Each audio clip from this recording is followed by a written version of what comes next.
Alright, grade 9. In today's session, we're going to speak about some of the most important facts about the early Greek civilization.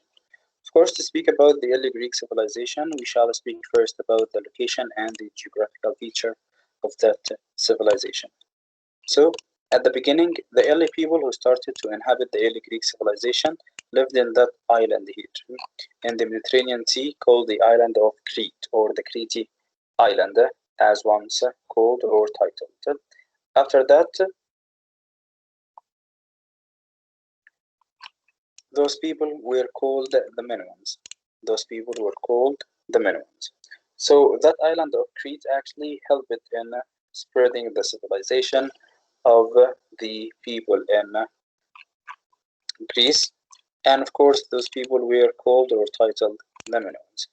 If we look to the geographical feature of that place, we will find out that it's just a tiny island and surrounded by a rough sea. By the surrounding of the rough seas, this will lead into one very, very important point. That point is that the people here will just tend upon making ships and building a fleet in order to trade with other civilizations. Along the civilization, they started to trade with were two of the most important civilizations in the world, the ancient Egyptian civilization and also the Mesopotamian civilization. So the people here in the island of Crete, they were called the Minoans, and those people started trading with the ancient Egyptian civilization and also the Mesopotamian civilization, and they started to learn a lot from them. Not only this, but also if we come to look in the geography of the island itself, we will find out that most of the island is mountains, and consequently you will not have a plain area in order to build a lot of cities in it. So what the Minoans did was that they built a very big palace, and that palace included the royal family and also the merchant, the artisans, all the people of the civilization of the Minoans were in that palace. So once again, Minoans prosper from trade. So the Minoan people, they were excellent in using trade along with other civilizations like the ancient Egyptians and also the Mesopotamian. And we consider them a crossroad location as they connected this triangle here between Egypt, Mesopotamia, and also Greece. All of these were very, very excellent for them in order to become like a crossroad location. And by being crossroad location, this helped them much in doing so.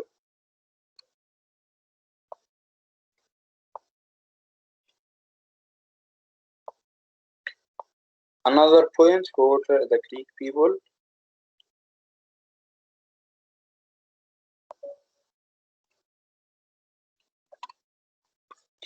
their economy, of course, was based upon trade.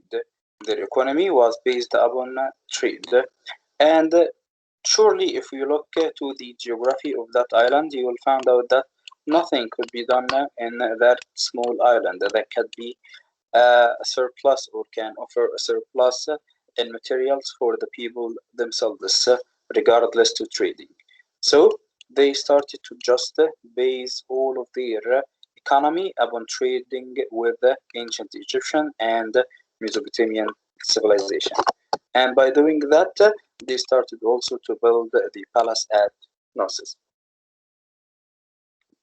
So the palace at Knossos, of course, the palace housed rooms for the royal family, banquet halls, and working areas for artisans. And this, of course, because of the scarcity of the places where they can build homes and houses. And later, the Minoan frescoes show palace life. Of course, some of the artifacts that were found in the palace nowadays by some archaeologists told us about how those people started to live and how or what type of life they had. Alongside of this, the Minoan civilization disappears mysteriously. So, in a mysterious situation, we just found out that the Minoan civilization disappeared. Some people tended for perhaps along that rough sea around the island, perhaps an earthquake at the bottom of the sea here, which led into a tidal wave that swept out the whole island, or perhaps one of the small islands around it was hit by a volcano eruption, and that volcano eruption also went to Knossos, the palace at Knossos, and destroyed it. All of these, of course, would just help in explaining why that civilization disappeared. Yet, once again, the real reason is a mystery for us. So, we do not know it. So far, so good?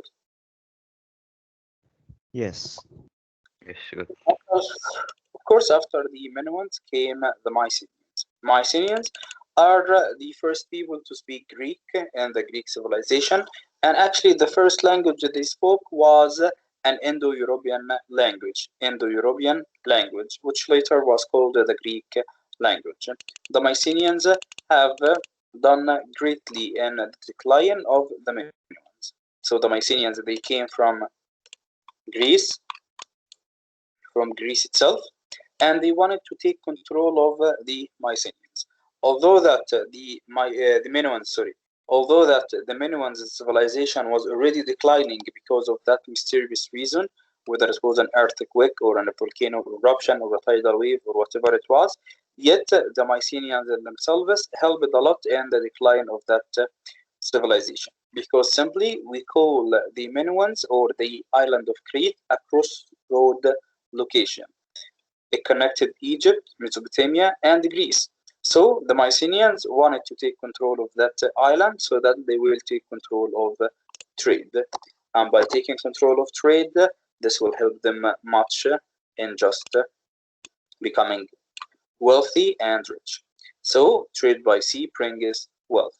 So the Mycenaeans helped in the decline of the Minoans so that they can take control of the crossroad location or the crossroad trade with the Egyptian and the Mesopotamian.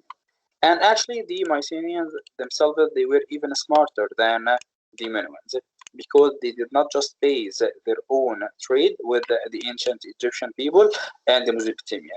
Yet they went far deep here into the island of Sicily and also into Italy. So the Mycenaeans traded with four civilizations, that of ancient Egypt and also Mesopotamia, Sicily, and Italy. By dealing with all of these people, they of course started to learn from them. And by learning from them, they started to just have some of their ways and also thoughts.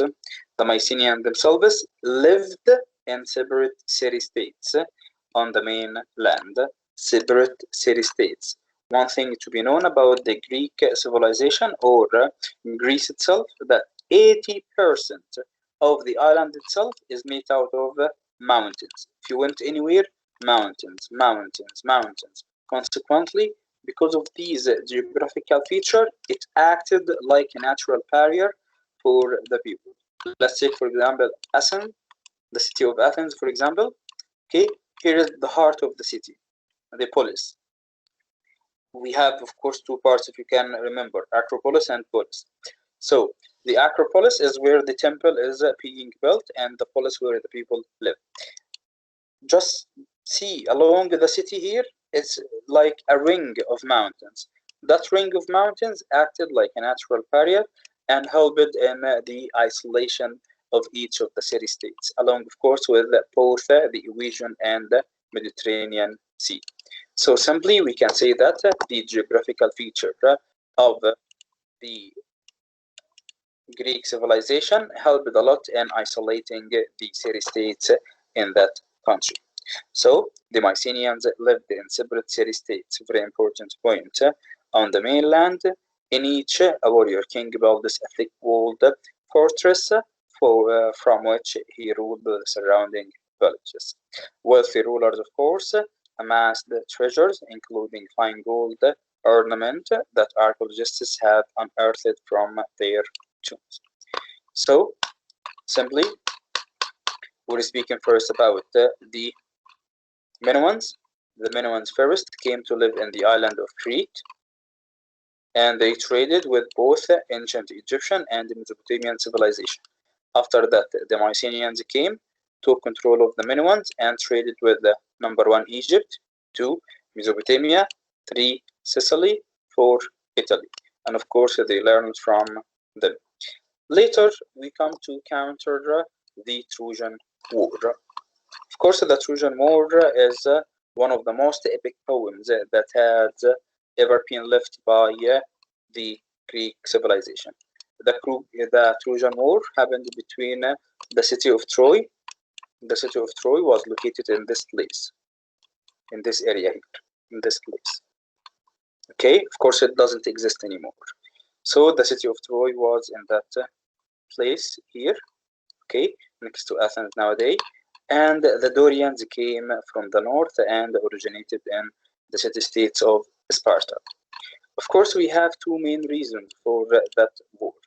One of them is an economical one, and the second is the romantic one. For the romantic one, of course, it means that we have, of course, in Troy here, the younger prince in Troy was called Paris. Prince Paris was actually Prince Paris was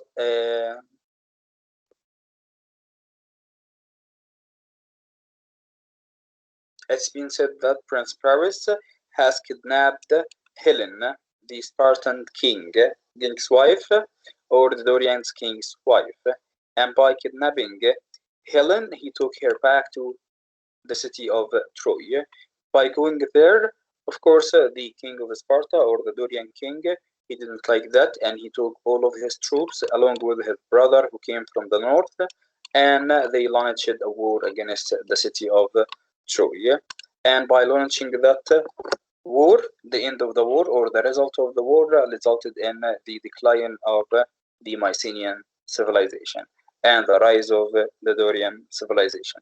Most of the information that is known about the Trojan War was left for us by the great Greek epic poet and story writer Homer himself. Of course, Homer is to be considered a legend for the Greek people, as at that era or that period, people did not write their own ideas and information. On the other hand, they just passed them down orally from one person to the other. On the other hand, Homer had helped a lot in preserving all of these stories, and some of the most epic tales or epic poems are the Iliad and the Odyssey, his most two epic poems. The Iliad tells us about the story of the Trojan War, and most of the basic information that we know about the Trojan War has already been taken from the Iliad itself. Of course, the Trojan War tells about the war between two civilizations, the Dorians and the Mycenaeans. The Dorians originated in the city-state of Sparta, and the Mycenaeans originated in the city-state of Troy, in this place. And later, of course, we have one figure or one person who became the most well-known at that war, which was Achilles. Achilles, he was titled or named or known to be the best warrior at his time. He was actually the best warrior at his time. Achilles, on the other hand, he had such a dignity that he hated his own king, and because of that, he refused to contribute in the war. On the other hand, we find his best friend Patroclus. He stole his armor and went to the war in his name, but unfortunately, the heir to the throne of the Trojan king, his name was Hector, Prince Hector. Prince Hector killed Patroclus. And of course, that led Achilles himself to become super furious. And by becoming furious, he just went to the city-state of Troy alone and asked Hector for a battle. And after the challenge, Achilles killed Hector and took his body to the shore. Later, of course, his father, the king of Troy, went himself to Achilles and kissed his hand and asked him to give him back the body of his dead son. Achilles did that, and later gave him also 13 days to mourn for the death of his son. After the 13 days were over, the Trojan troops went to the shore in order to fight the Dorians, yet they did not find any of them, and they found a huge and magnificent wooden horse, which was titled or named later as the Horse of Troy. By that, they took the horse inside the city, and unfortunately, they did not know that some soldiers were hiding inside the horse. And later at night, they went out from the horse and started shooting and looting and killing the people, and Troy has fallen. And by that, by the end of Troy, or the fall or the decline of Troy, the Mycenaean civilization stops. After the Trojan War, we have another epic poem, which called the Odyssey. The Odyssey told the story of a man called Odysseus. Odysseus, after the Trojan War, he was supposed to go back to his family. The journey was supposed to take between several days and a couple of weeks, but he took 10 years to complete that journey. Of course, he got lost into the sea and was living into an island. Some stories say that there was a goddess who wanted him to live in that island, but after 10 years, he was able to go back to his life. And actually, once he went to his family was in a very, very bad situation, and a lot of people wanted to kill them and even to steal their money. He defended his family, and later he gained his position once again. Both epic poems, the Iliad and the Odyssey, we learn from them. In the Iliad, it teaches us about courage. The Iliad teaches us about courage, teaches us about to keep our words, and also teaches about all of the aspects of a great warrior. In the Odyssey, we learn from it how man is supposed to do whatever necessary in order to keep the safety of his family. And for the legacy of Homer's epic, of course, these were the two epic poems. So once again, we have spoken about three civilizations that started to arise in the early Greek people. Number one, we're called the Minoans, and the Minoans, sea trader based on the island of Crete, absorbed the ideas from both Egypt and Mesopotamia, and also worshipped many gods. They were polytheistics. For the Mycenaeans, they came after the Minoans, took their place as sea trader, absorbed the ideas from four civilizations, that of Egypt, Mesopotamia, Sicily, and also Italy, and they lived in separate city-states.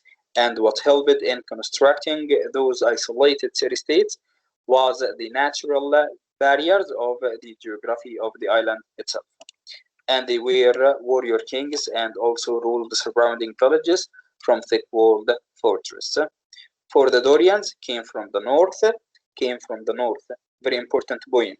The Dorians came from the north, originated in the city-state of Sparta, and later they started to take control of city-state after city-state, and they conquered and settled in the city of Sparta, Corinth, and Argos, as well as today Sicily, Italy, North Africa, and along the Black Sea.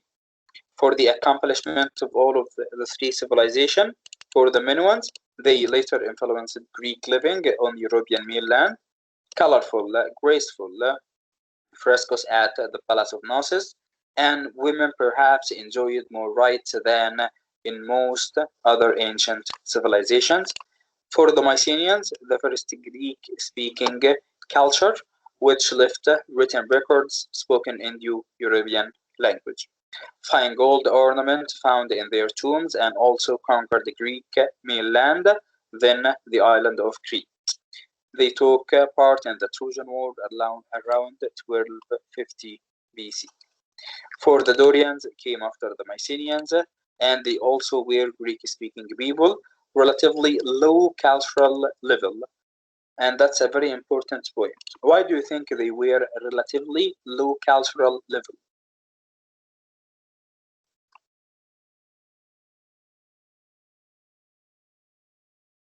Because they didn't trade as much, maybe.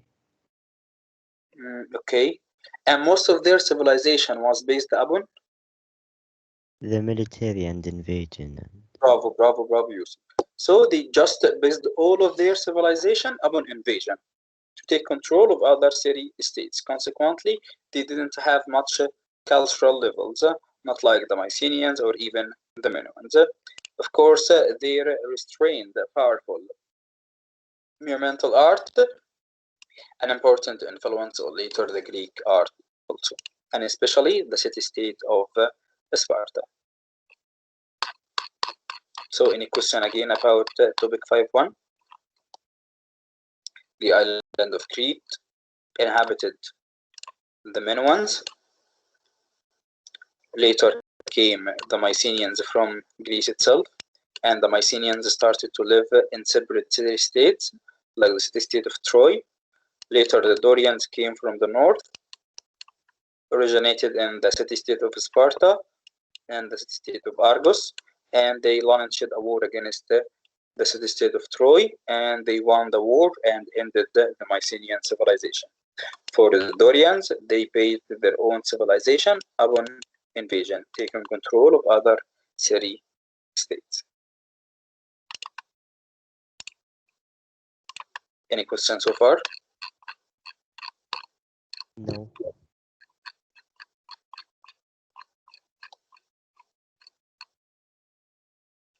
So if I asked you, and I said, how did the Minoans create a brilliant early Greek civilization?